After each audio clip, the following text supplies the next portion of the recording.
Hi friends, welcome back to our channel Padma smart creations. చూస్తున్నారు కదండి, ఇది బెల్లపు రొట్టి. చాలా ఈజీగా మన ఇంట్లోనే చేసుకోవచ్చు. ఇది పాతకాలపు వంట. చాలా టేస్టీగా ఉంటుంది, చాలా బాగుంటుంది. తప్పకుండా ఒకసారి మీరు కూడా ట్రై చేయండి. దీనికోసం ముందుగా బియ్యాన్ని అయితే రేషన్ బియ్యాన్ని ఒక 3-4 గంటల సేపు నానబెట్టి శుభ్రంగా కడిగి చాలా మెత్తటి పిండిలాగా మిక్సీ చేసుకోవాలి. మెత్తగా నీళ్లు పోసి మెత్తగా కాటుకలాగా రుబ్బుకోవాలి. రుబ్బిన పిండిలో ఇలా పల్చగా పాకం పట్టి, పాకం అంటే కరగబెట్టి, బెల్లాన్ని కరగబెట్టి ఆ పాకం నీళ్ళని ఇలాగా వడకెట్టుకొని ఈ పిండిలో కలుపుకుంటూ వేసుకోవాలి. చూసారు కదా, ఈ రకంగా అన్నమాట.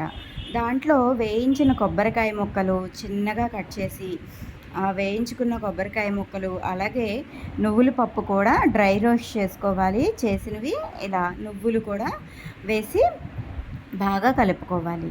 అలాగే ఇందులో కొంచెం బేకింగ్ పౌడర్ కూడా వేసుకోవాలండి. తినే సోడా కానీ బేకింగ్ పౌడర్ కానీ ఒక చిన్న స్పూన్తో హాఫ్ స్పూన్ వేసాను నేను ఇక్కడ. అలా వేసుకున్న తర్వాత ఇలా పెనం పైన ఆయిల్ కానీ నెయ్యి కానీ వేసుకుని ఇందులో కాస్త వేడెక్కిన తర్వాత ఈ పిండిని అయితే వేసేసుకోవాలి. చూసారు కదా ఎంత పలచగా ఉన్నది అదొకటి మీరు జాగ్రత్తగా చూసుకోండి.